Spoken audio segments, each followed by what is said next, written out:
This freaking year was perhaps one of my favorite gaming years, just for the large amount of amazing games that I was introduced to.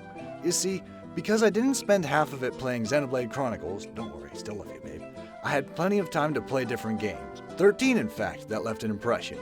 So here they are. Now I'm going to keep the same rules as last year. These aren't my favorite games released in 2014. These are my favorite games that I've played in 2014.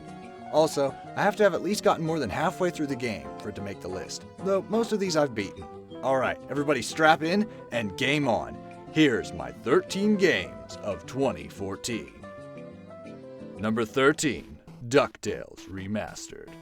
When I heard that WayForward was remaking the Capcom classic, everyone was like, woo! But I was like, Capcom as of late has been rubbing me the wrong way, and seeing their modern sticker on this project had me worried. Then they revealed that the original voice actors would be featured, and everyone was like, that's awesome! And I was too. And then I played it. Now don't get me wrong, it's a good idea, but you have to remember this is a platformer, and if you can recall Scooby-Doo in the Cyber Chase, constant chatting is annoying. This game never shuts up! It goes the awesome possum route and talks all throughout the levels. The action stops so often that you kind of question if it was a good idea. I know, a lot of people commend it and say it's like watching an old episode. And that's true, but to that I say, if I want to watch an episode, I'll watch a damn episode. Oh, but you can skip them, so apparently my argument is moot. I say nay nay. How about an option to turn the level cutscenes on and off right at the title screen? You can keep the dialogue back at Duck Manor to progress the story, but I could do without them in these levels. There's nothing this game has to tell me that I can't figure out by my own by just playing the game. I did it in the classic NES game, and I want to do it here. Yes, I found a coin. Quit stopping to talk about your childhood days or setting up a bad joke. Just stuff the damn coin and get back to pogo jumping. This game just likes to ramble on and on and on and on. And while I'm on the negatives, the intro stage here is one of the most mind-numbingly dull tutorial levels I've ever played. You have to take out the Beagle Boys and rescue Huey, Dewey, and Louie, which makes the Transylvania level kinda redundant because in that level you do the exact same thing. Defeat a Beagle Boy, rescue a nephew. Defeat a Beagle Boy, rescue a nephew. Defeat a Beagle Boy, rescue a nephew. You get it? For bigger and meatier games like a 3D platformer or an RPG, I'll let things like that slide. But it's a 2D platformer that's about 2 hours long. This sucks. Alright, on to the positives before thy internet lets loose the dogs of war. Obviously, the controls and the graphics have been ramped up, and the amount of detail in these levels puts a smile on my face. Also, you can actually visit any level you like, at any time, which was something I never cared for in the original. Oh, you want to go to the African mine? Sorry, but you need a key from Transylvania. Huh? It would be like taking the flame mammoth and being like, whoops, the lava blocks the way, can't progress without going through Chill Penguin. Stupid. Speaking of fixing game farts, the new end-level Mount Vesuvius is a welcome addition and the best part of the game. In the original, you revisited Transylvania to take on Dracula Duck out of nowhere. Kinda lame. In Remastered, you take the fight to Mount Vesuvius filled with death traps, mine carts, and fantastic music that manages to even outshine the Moon theme. I don't know how the hell they managed to do that, but they did. And there's also a fight with Dracula Duck that's a lot better as well, and he even has his own boss theme. Yay! All in all, it was a fun trip down memory lane, plagued by a couple of modern gaming's hiccups. Remember, WayForward, just because you can, doesn't mean you should. Less is more.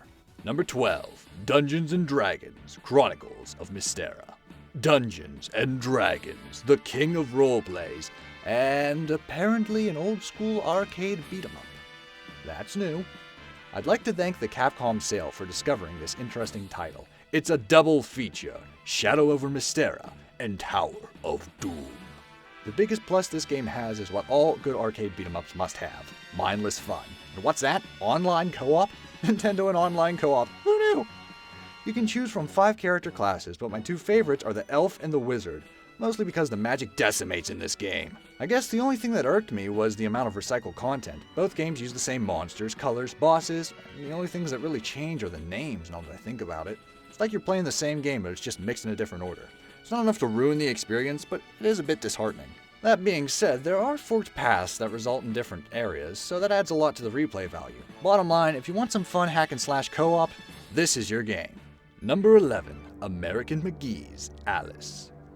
This was another game that I discovered thanks to Gal. American Magee's Alice. It's a twisted take on the Lewis Carroll novel, with a sort of Castlevania 64 kind of early PlayStation horror genre feel to it. You know the ones, when the graphics weren't so good so the developers had to create an atmosphere to make the game seem more alive. This twisted game had some clunky controls, but that was due to me playing a PC game on a console, so these kind of things are going to be expected. Also, it has everyone's favorite best buddy, falling damage. What a drama queen. The game has a very odd difficulty curve that spends some levels peering from the darkness, and other levels it's clawing the shit out of you, gnashing its teeth like a ferocious cat. Speaking of cat, the Cheshire Cat in this game is a suave badass, much better than its kooky Disney counterpart. Actually, the word Cheshire reminds me of a different game. Number 10. Bayonetta. Wow. Just wow.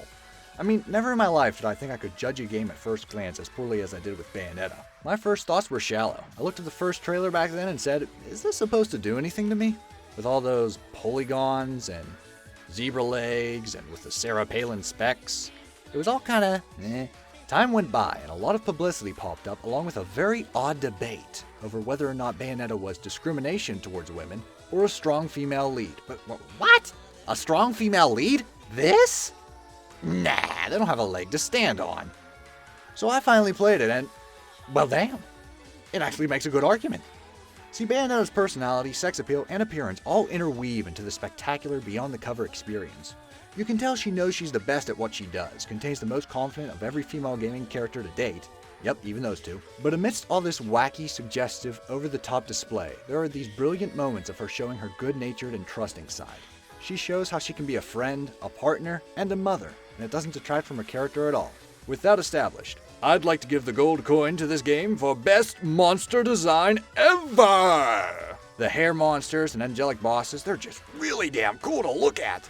Playing this game and the sequel back-to-back just blew my mind, and without a shadow of a doubt, Platinum Games is in my top-tier game developer list. So bottom line, don't mock it before you try it. After all, just because you look doesn't mean you can touch. Number 9. Hyrule Warriors. We interrupt our professional reviewer motif to talk about the fan-pandering entry on this list. Hyrule Warriors! I knew it! I called it! Woohoo! This game is my sugar rush! Rolling around Goron South? Check. Nuking fields as my wife? Check. Decimating armies as the Lord of Darkness? Check. Rooney, the remix is badass. The bugs, very nice, love. The roster, fabulous. This is why it's great to be a Zelda fan and just let that inner fanboy loose. Yes, it's repetitive. Yes, it's nowhere near as good as the rest of the series, but damn is it fun. Remember that word, fun? We used those words back in the days of Dinosaur Island and hit the country with the Kongs. Most have forgotten its meaning, but I have not. Hyrule Warriors is fun and intense and epic. Now then, let's continue. Number 8. Child of Light. Gorgeous, emotional, majestic, heartwarming. These are but a few of the words that can describe Child of Light. If you can look past the game's goal to make every line of dialogue a rhyme, then you will see a short and sweet RPG made by Ubisoft Montreal. Child of Light is a blend of those classic Disney fairy tales, showing elements of Sleeping Beauty, The Little Mermaid, Beauty and the Beast, Snow White, and a few others that peek their heads through the narrative. The battle system, inspired by Grandia, keeps you on your toes as you have to time the precise moment when you should strike, defend, or heal, and this simple little time bar adds so many layers to the combat. The music to Child of Light is a triumph. You will hear some of the most beautiful pieces alongside the more epic ones, like Lord of the Rings epic, oh yeah! Also, there's so many ways to play Child of Light, there's no excuse. If you love RPGs and fairy tales, you owe it to yourself to pick up Child of Light. Number 7. Bayonetta 2. 2 doses of Bayonetta in 1 year? You spoiled me. Yes, it's Bayonetta 2, a game we should all thank Nintendo for existing. Come on, you know you want to.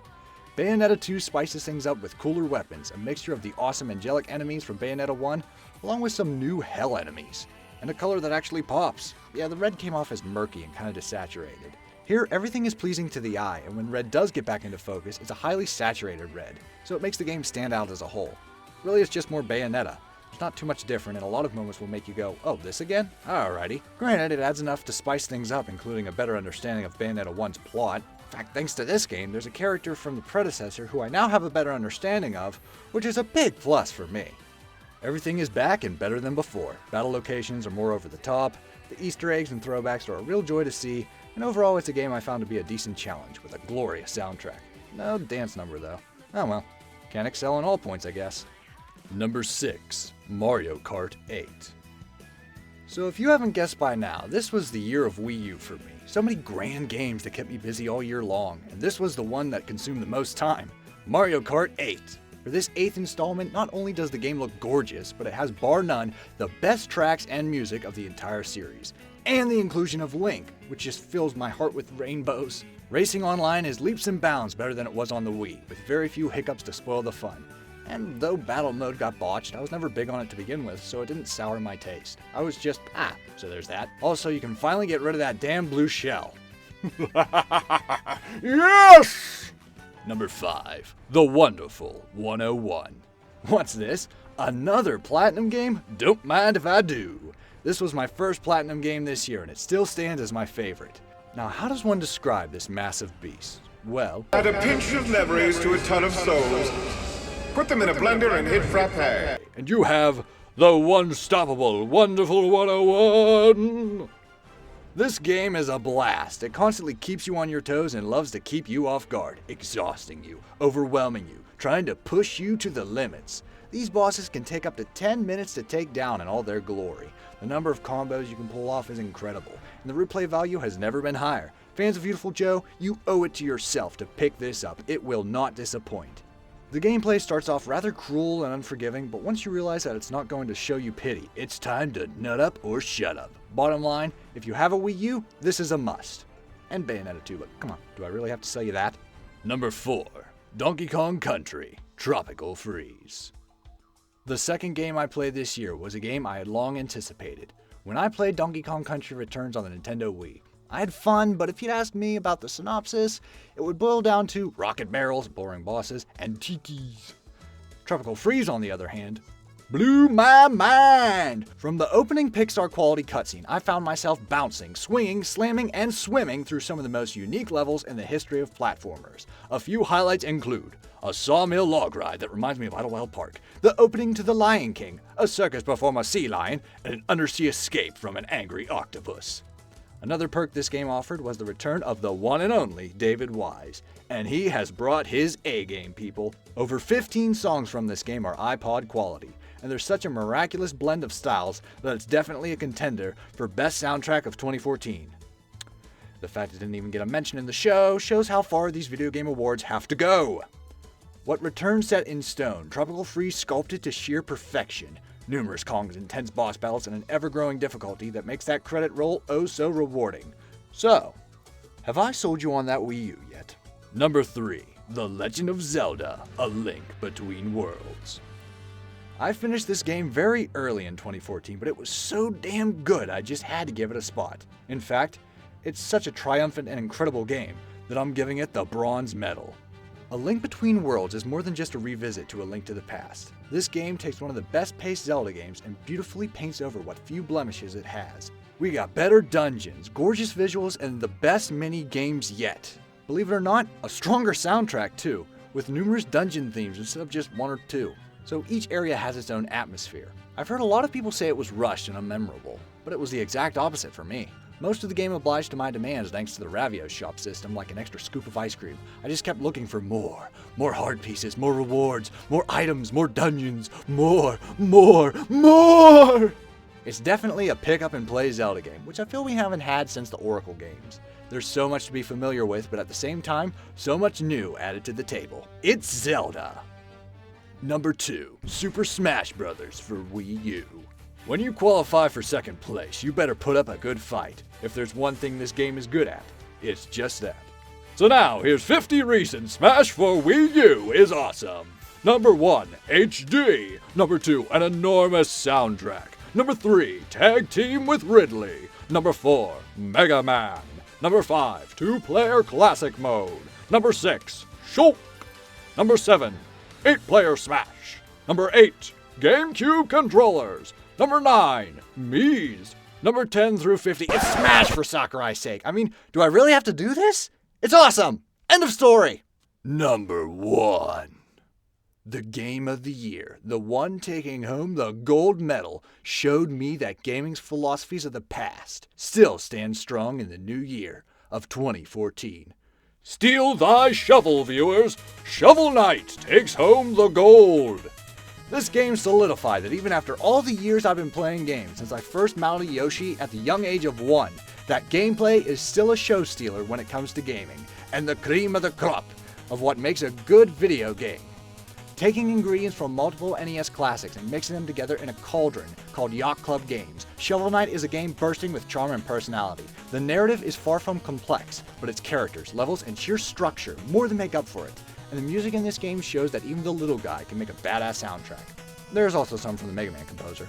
The replayability is huge and the difficulty is perfect. The controls are tight and it never feels like the game is standing on your throat, but it does want you to earn those rewards.